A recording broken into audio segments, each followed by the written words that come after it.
Seu coração dispara, a sua respiração trava e na sua cabeça só vem um pensamento: eu vou morrer. Uma crise de pânico é uma das sensações mais desesperadoras que alguém pode sentir, porque não parece ansiedade, parece que tem alguma coisa de muito errada acontecendo no seu corpo. Se você já sentiu isso, eu vou te explicar exatamente por que isso acontece, mas principalmente o que ninguém te conta sobre essas crises. Eu sou a Júlia, psicóloga clínica, trabalho com ansiedade e o meu objetivo aqui é te ajudar a parar de se sentir refém da sua própria mente. Se você gosta desse tipo de conteúdo, já curte aqui e se inscreve no canal, porque assim o YouTube entende que é um conteúdo importante. E hoje você vai entender 3 coisas: o que está acontecendo no seu corpo, por que você parece que vai morrer, o que fazer quando isso acontecer, e fica até o final que tem uma dica bônus que você não vai querer perder. Então, o que acontece no seu corpo? O mais estranho da crise é que seu corpo começa a agir como se ele estivesse em perigo real, mesmo quando não está. E é exatamente isso que faz parecer assustador. Porque naquele momento o teu corpo não está tentando te prejudicar, ele está tentando te salvar. Por exemplo, o teu coração dispara, mas não é uma resposta aleatória. Ele acelera porque está tentando mandar mais sangue para o resto do seu corpo, principalmente para os músculos, para te deixar mais rápido, mais forte e pronto para agir. Ou melhor, reagir ao que está acontecendo. É como se você precisasse se defender, correr, fugir. O problema é que não tem nada para reagir. E até aqui faz sentido. Mas agora vem a parte que mais assusta. A tua respiração muda, fica muito mais rápida. E quando você respira rápido demais, você começa a eliminar rápido demais o gás carbônico, o CO2. E esse é um gás que ajuda a manter o equilíbrio do teu corpo. Quando você elimina rápido demais, o teu corpo entra em um desequilíbrio temporário. E é isso que causa aquelas sensações estranhas, como formigamento, tonteira, sensação de que vai desmaiar. E é exatamente isso que faz as pessoas acharem que estão tendo algo grave, quando na verdade são só sintomas do teu corpo tentando se proteger. E é importante falar de uma coisa aqui. Isso acontece tanto na crise de ansiedade quanto na crise de pânico, no ataque de pânico. É o mesmo sistema funcionando, só que no ataque de pânico ele é muito mais intenso. É como se o volume estivesse no máximo. Ok, mas isso ainda não explica por que parece que você vai morrer.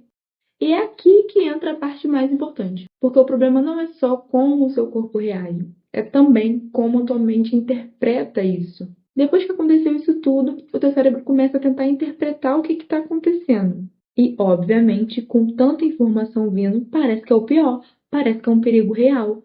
Eu acho que eu estou tendo um infarto, eu acho que eu estou morrendo. E isso é o que a gente chama de interpretação catastrófica. E quando você acredita nisso, o teu corpo entra em mais estado de alerta. Então percebe que começa pequenininho e vai escalando. A própria crise em si pode acontecer por conta de pequenos pensamentos que vão ali aparecendo no seu corpo sutilmente e você não percebe. E é tudo muito ligado à ansiedade. Então, se você não tem certeza do que você sente, se acha que é estresse, se não sabe se de fato pode ser uma ansiedade ou alguma outra coisa, eu deixei aqui no link da descrição um material gratuito com sinais sutis de ansiedade. Porque muita gente acha que não é ansiedade, mas já está convivendo com isso há muito tempo. Mas voltando para o nosso raciocínio, quando chega nesse ponto da crise, é exatamente aqui que muita gente piora a crise. Porque para quem não entende o que está acontecendo e não sabe muito bem o que fazer, o impulso é fugir. Só que quando você faz isso, é como se você estivesse dizendo para o teu cérebro: corre porque é perigoso mesmo. Não tá nada bem, não tá nada certo. Pânico, pane, pelo amor de Deus. E isso alimenta todo o ciclo. Então, apesar da crise de pânico ser uma coisa só, ela pode ser bem diferente dependendo da pessoa. Fala aqui nos comentários que tipo de pensamento você tem quando está nesse momento. O que passa na tua cabeça? Depois de entender isso tudo, a gente precisa saber o que eu faço na hora. E o primeiro passo é não lutar.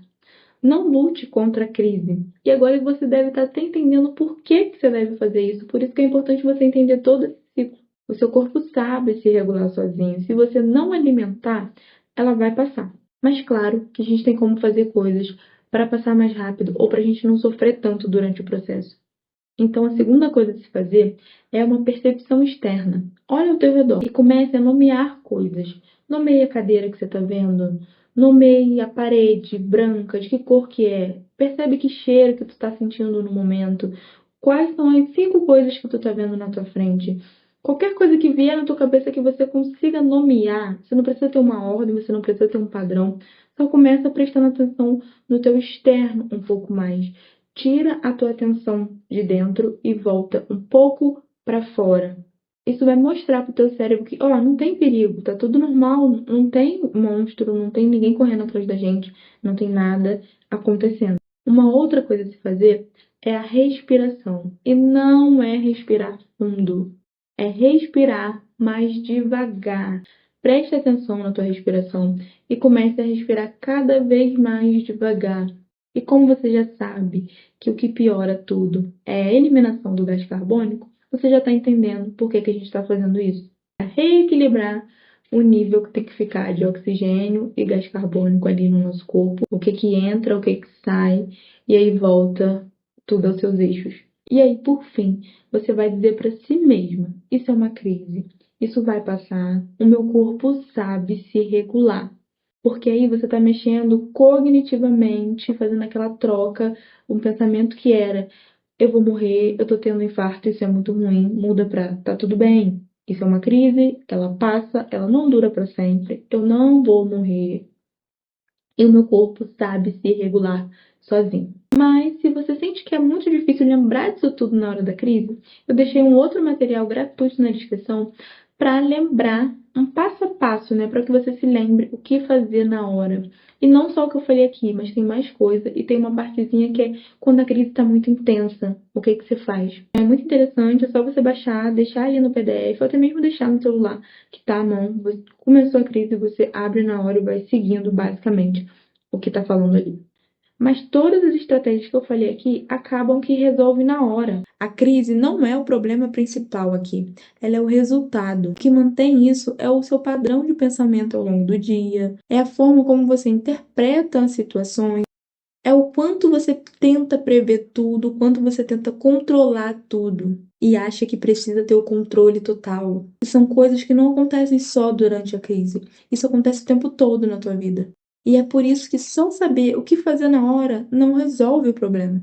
Você precisa aprender a identificar esses padrões, precisa entender o que está alimentando a tua ansiedade e, principalmente, mudar a forma como você se relaciona com a tua mente hoje. E esse é o ponto que quase ninguém aprende sozinho. Então, eu criei um material que está na descrição, que te ajuda a organizar isso de forma mais profunda e a entender o que está acontecendo com você. Por hoje é só. Volto depois com mais conteúdo para te ajudar a deixar de se sentir refém da sua própria mente.